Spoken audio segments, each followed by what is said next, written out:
back to Cannabis Coast to Coast News. I am PCMTV founder Jimmy Young, and I am so happy to be welcoming in a fellow journalist from the world of media out of New York City. His name is Chris Roberts. He's from New York, and of course, he works with MJBiz Daily. Chris, thank you so much for joining us here today.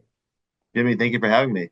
Okay, the first question has to go right to what happened in the election a week ago. You had one candidate who was out front talking about legalization. You had another candidate who was late to the cannabis ball, if you will, and decided to vote yes on 3 in Florida in his home state.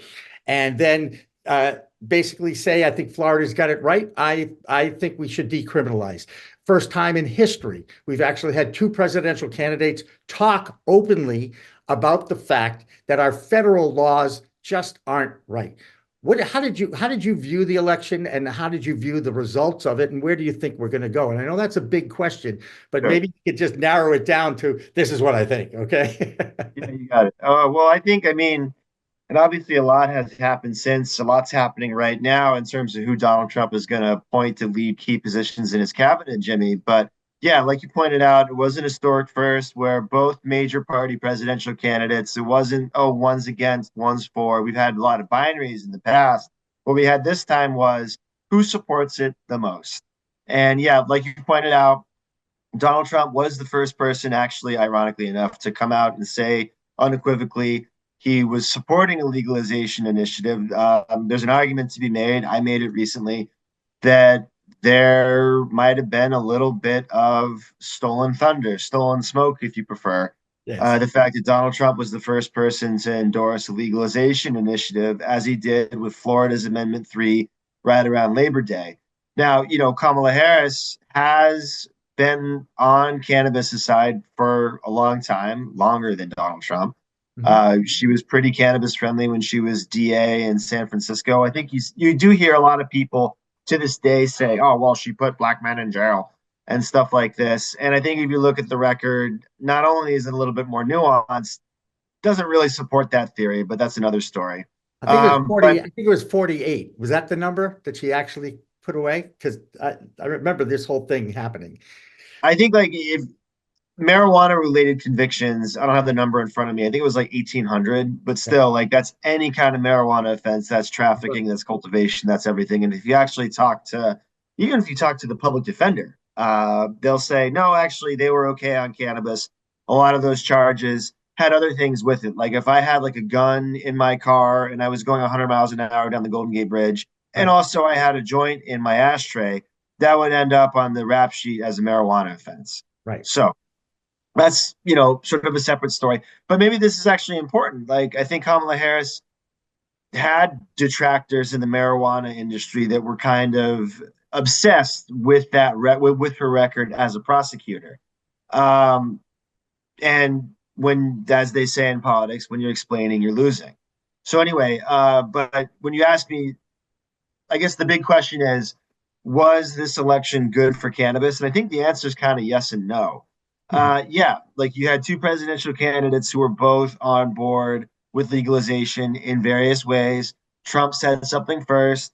Harris kind of had to play a little bit of catch up and never really made it a big issue. Wait a second. Well, I'm going to interrupt you. Hang on a second. Harris had the open White House session, and Normal's Paul Amarantano, I think his last name is, was there. And she said it right into the camera. No one should be going to jail for smoking weed. That was in the summer. And I thought September, Labor Day, when Trump came along and said, and I thought his move was more of an anti-DeSantis move than I'm really going to decriminalize. Definitely that. Yeah. Yeah. Okay. Sorry. I just think that, so you raised a really good point. There's a big difference, as you know, between decriminalization and legalization. Yes. And I think that the idea that nobody should go to jail for smoking cannabis, well, yes, that's something that even Joe Biden was saying on the campaign trail a couple of years ago. And I think that to keep with that, I think, unfortunately, is to fall behind the times. But continuing on with the question, so obviously, as we know, Donald Trump won the presidential election. But it's interesting to note, I feel that, well, it's not my opinion, it's quantifiable. The one area where it seems like voters actually rejected the Trump agenda was in Florida when Trump endorsed Amendment 3 was rejected by voters. Now, granted, like you need 60% threshold to pass a constitutional amendment in Florida. They got, I think, around 57%, Yep. which is by most metrics a resounding victory. But the fact you need 60 in Florida made it a loss.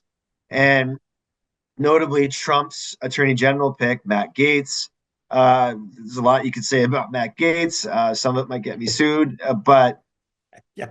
the takeaway there with Gaetz is, yeah, he was, among other things, a legalization supporter in Congress, but he did not support Amendment 3. In fact, he said he was going to vote against Amendment 3. So here's a Trump ally who went against Trump's recommendation, who's nonetheless Trump's attorney general, who opposed marijuana legalization. So in Florida, this very specific bill. So that's when you ask me, was this good? Yes and no. The other thing that people should look at is who just became Senate Majority Leader. John Thune from South Dakota is not, by any stretch of the imagination, a friend to the industry or even marijuana in general. He has a perfect 0 rating from normal, stemming from his time in the United States Senate. And he represents South Dakota, a state that just rejected marijuana legalization. So, yeah, was it bad for cannabis? No. Was it good? We're going to have to wait and see. Do you think, and I think I talked to you a little bit about my friend Kurt Dalton, who's a writer and a friend and somebody who really has a good insight on this. Is this set up that the Republican Party, since they now control all 3 Yeah, chambers, you could make a case for the Supreme Court too, which shouldn't sure. You absolutely could. Many have. politicize, Yeah. but it has. Um, is it set up that the Republicans could end up being the heroes of the cannabis movement because they might create a regulatory body that would oversee both sides of this issue? Because I maintain, and I think I said this to you in my LinkedIn request, that they knew exactly what they were doing when they legalized the cannabis sativa plant with hemp in the Farm Bill in 2018 and then sat on it for 6 years, didn't do anything. I'm talking about the FDA. And Sure.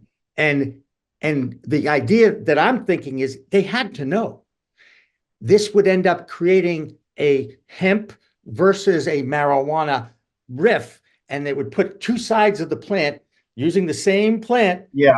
2 different sets of businesses going against each other. And isn't that what happened in Florida?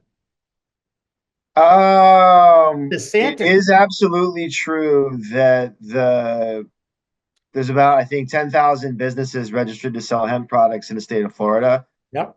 Some of them very prominently supported DeSantis's anti-Amendment 3 effort. That's absolutely true. I think it's a stretch to say that this was by design. I have a hard time envisioning Mitch McConnell, one of the most proud prohibitionists in the United States Senate.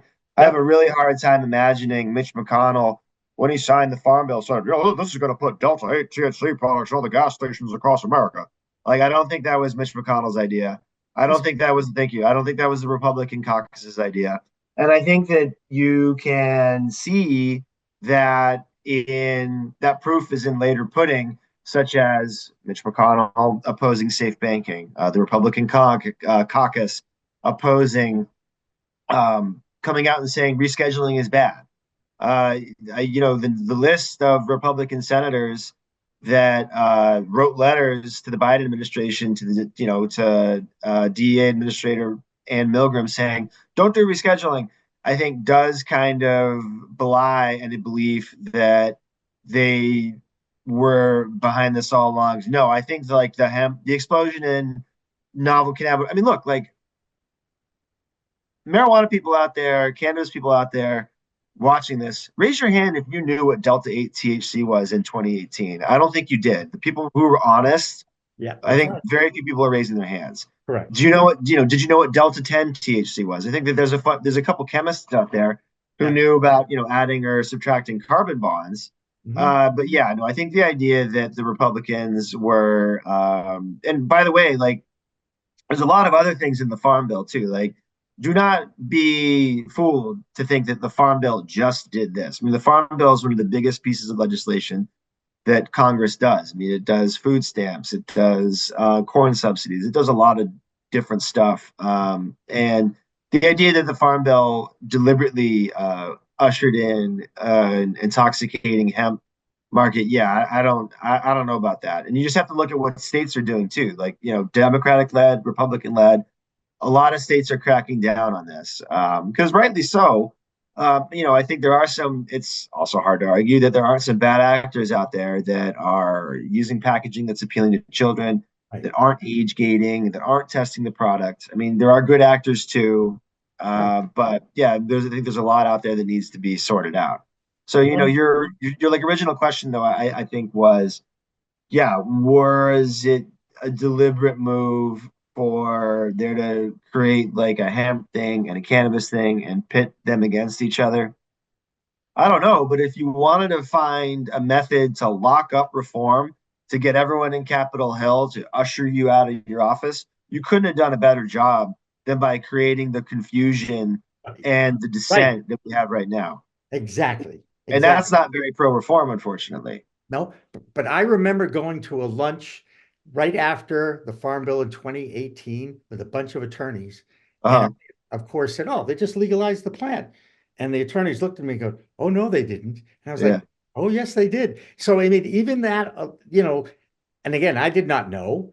And I Mhm. agree with you 100% about Mitch McConnell, that, and thankfully, he's no longer running the majority of Senate. But that being said, Republicans, for the most part, tell me I'm wrong, you're a political reporter, are into making money, regulating, and then getting out of the way. Well, I mean, I guess it depends what type of Republican you're talking about. I mean, are Yeah. you talking about a more classic, Reagan style? Okay, maybe there's like three or four classes that we're talking about. I mean, like a lot of the Reagan Republicans became neocons, and some of the neocons became Trump people.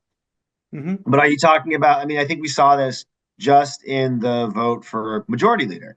If Right. you were more of a Donald Trump supporter, you liked Rick Scott from Florida.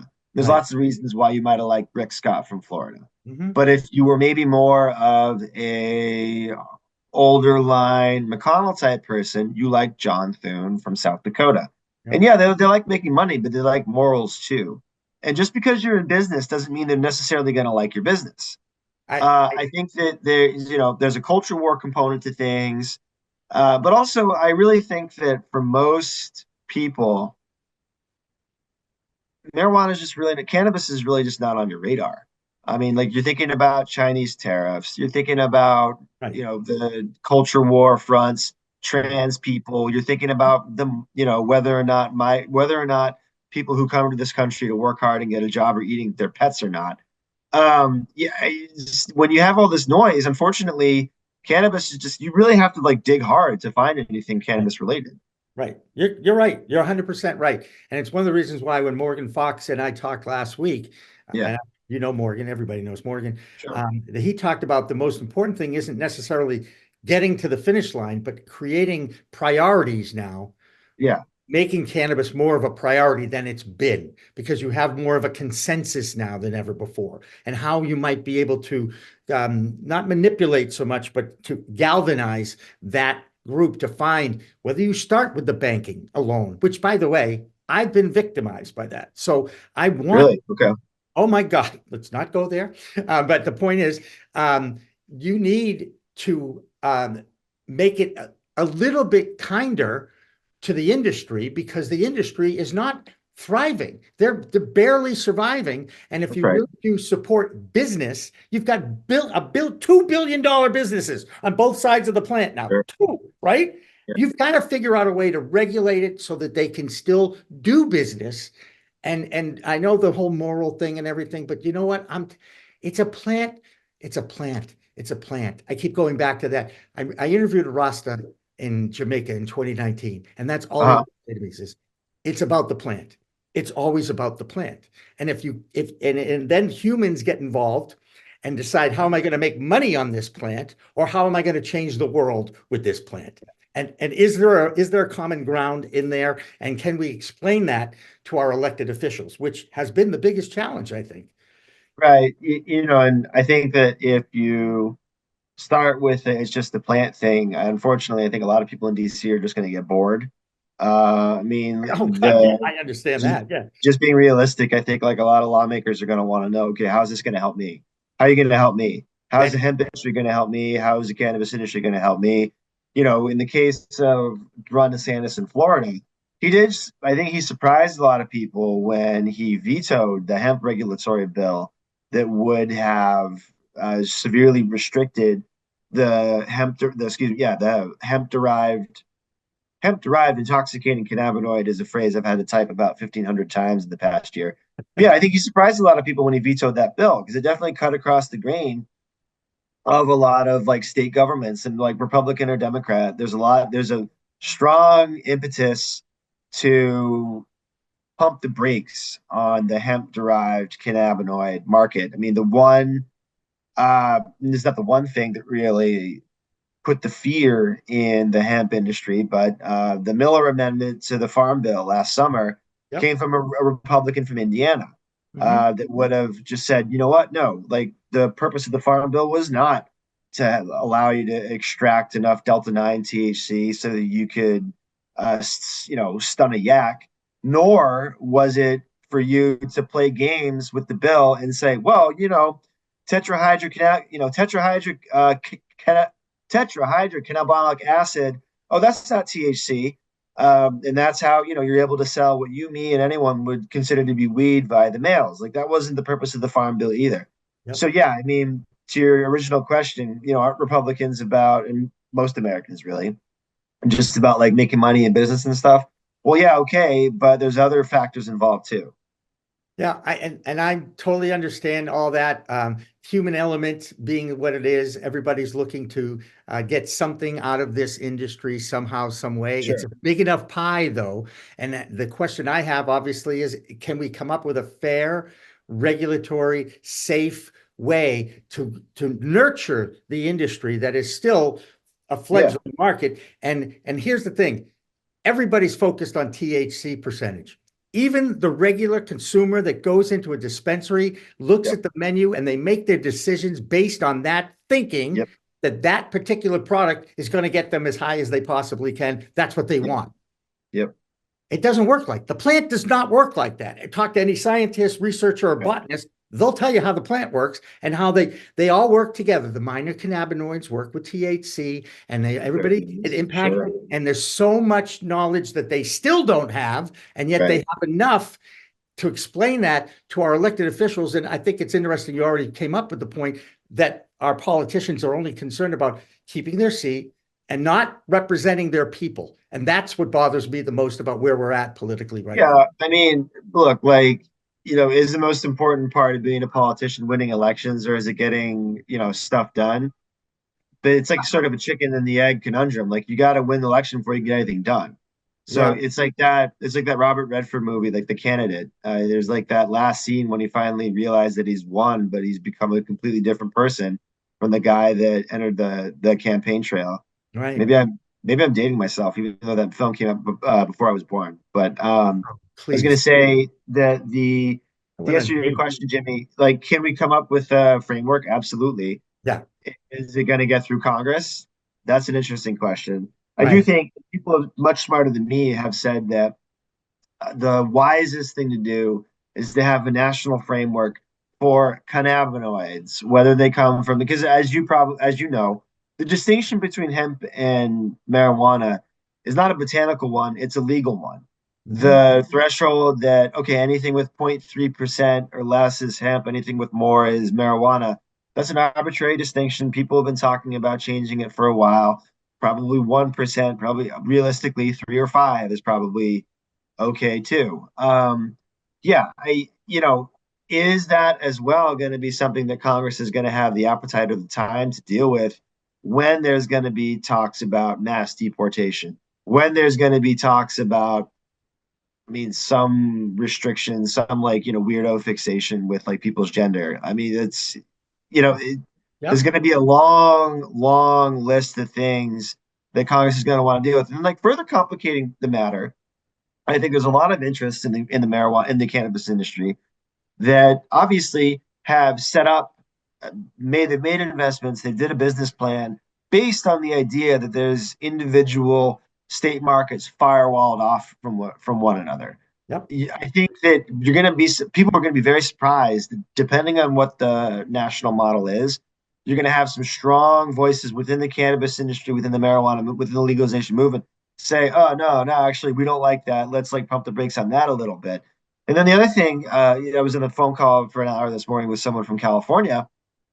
California is a state obviously already sort of shaping itself to be the front line of the resistance against, Trump's second term. The governor there, Gavin Newsom, convening the legislature for a special session. California is going to be losing out on a lot of federal money that just we don't need to get in the way like that state does its budget, but like a lot of places, they're beholden to the federal government for money funding schools and healthcare and stuff like this. Cities like San Francisco are still waiting for checks from the federal government to pay for COVID era stuff. If Mm. all of a sudden that spigot is cut off, they're then going to be looking to things like sales taxes to fill the gap. Anyone who's bought cannabis in California knows how expensive cannabis is there, in part because of the excise taxes. That might be an income stream that all of a sudden the state's like, we need this. We need this for schools. We need this for cops. We need this for all these different things that we can't pay for without it. And the federal government's not going to help us. And Yeah. that's the other thing, too. There's a lot of state and local governments that now, whatever the cannabis tax is, it can be as high as 15% in places like Missouri, depending on the local tax. Right. That's an income stream that'll be very hard for if you're a place like, St. Charles County, Missouri, and all of a sudden you're like, wait, we're now out another 10, $15 million a year because of the local tax. That's some serious bank for a local government. So, yeah, and I guess like the takeaway here, Jimmy, is it's a lot more complicated than should the plant be legal or not. And I think this election showed how far the conversation has come. It's like, well, of course it should be, but how? And the how is always the question. The how is very difficult. Yeah. And one, I got two more things. One about MJBiz Con, and the other one is about interstate commerce. You mentioned it. Sure. It's a fallacy because you have plenty of products that are created and recipes that are created in California, Washington, Uh, Oregon, now being made here on the East Coast because sure. you can replicate those recipes, but you can't bring the flour across state lines. It makes Right. no sense Well, to you me. can. There are ways to do it, but anyway, yeah, Well, yeah. You you and can I and both know do. it's Yes. still happening. Okay. It's been happening for 80 years, by the way. So it's not like it stopped going across state lines. It's just now really they have to figure out a legal way to do it. And in the Uh-huh. meantime, they figured out a legal way to get around the state wall that you talked about and recreate products that are available on the East Coast that are the same on the West Coast. Similar, yeah. I mean, look, like in theory, yes. Like if you have a controlled environment, but even like the controlled environment, as you know, of a grow house, a grow house in I don't know, Culver City, California is not the same as Ogden, Utah. Is not the same as Nashville, Tennessee. Is not the same as Gadsden, Florida, because the humidity is different, the heat is different. You're going to have the HVAC is different. I Right. mean, things is seemingly innocuous as, oh, how many degrees towards the sun is the grow house here versus there? I mean, if you talk to someone, if you talk to people who grow really good weed, and I'm lucky in that, in addition to some of the nerds in Washington, I do get to talk to some people who grow very good weed. They're like, yeah, it's not as easy as you think. The idea that I think some people getting into the industry have been disavowed of. Oh man, you just like throw a couple seeds in the ground, walk away, come back. There's a stack of $100 bills there. No. Yeah, I mean, it's a great getting into any type of business is a great way to lose a lot of money. It's a great way to lose a lot of money getting into the cannabis industry, not knowing what you're doing. But to your point, yeah, it is intellectual property and seeds and things like this, yes, like these do cross state lines, but there are some, they're not intangibles there because you can quantify it, but there's something about people will say a grow house in this county versus that county, on this side of the hill versus that side of the hill. That's if you're indoor, if you're outdoor.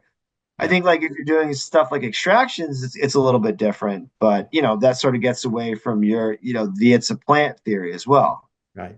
Hey, we're right up against it, so let's wrap this up with a Yeah. preview a little bit. Looking for how has MJBiz Con evolved in this 13-year run?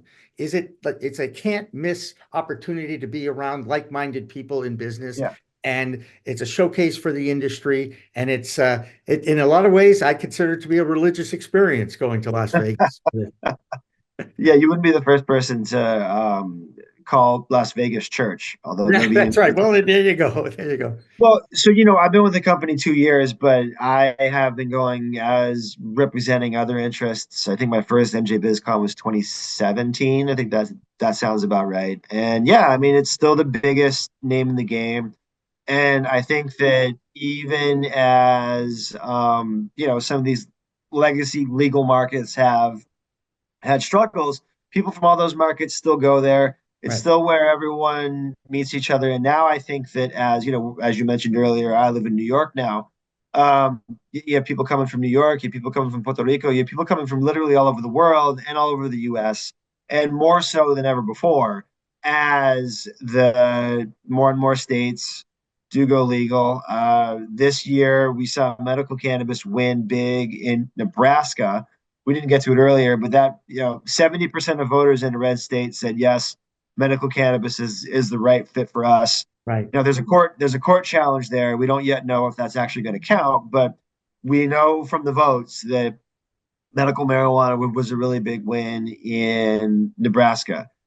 Medical cannabis is a winner, is a real thing in the Deep South, and the hemp industry is massive in Texas. Right. We don't know if that's going to last forever. I think lawmakers and law enforcement in Texas are getting hip to it too. But I mean, to use a really the cat's very much out of the bag there. I think absolutely. And yeah. And you have folks from all these different states, all these different interests at MJBiz Con. You have hemp companies there, you have legacy cannabis companies, you have new cannabis companies, you have people representing all these interests, all in the same room at the same time, which is a very rare occurrence. So yeah, I mean, I'm going to be there. Obviously, I'm excited. I'm going to be leading a couple conversations about how Schedule 3 is going to affect the industry, whether or not we're going to get banking reform. And yeah, there's a lot of big thorny questions that we're going to be unpacking over the next couple of years, and we'll get to a lot of that at MJBiz Con in Las Vegas. Jimmy, I am looking forward to meeting you there in person. Absolutely. I'm looking forward to meeting a lot of people that I've become friends with over Zoom, and I've never seen, including my entire news team. So I'm excited about that. Chris Roberts, thank you so much for joining us. I look forward to seeing you at MJBiz Con. I did just book my flights last night, so I will be there all week. And hopefully I will survive and live to tell the story, because that's my life philosophy. We're going to have more of Cannabis Coast to Coast news coming up after this.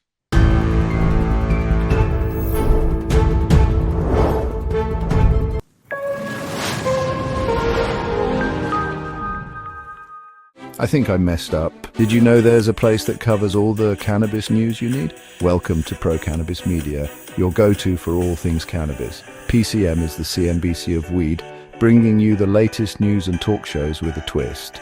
We've got 16 state correspondents and multimedia journalists from around the US and Canada. Hey everybody, it's Brandon Jones with Bee Green Distribution with the Missouri Cannabis Report. I'm Karen Black from Green Finger Consulting with the Arizona Cannabis Report. I'm Amy Carter from Michigan Weedsters. Andrew Behringer here reporting from Washington, D.C. Debbie Fazy with the Canadian Toke of the Week. It all started back in 2018 when founder Jimmy Young kicked off the In the Weeds podcast.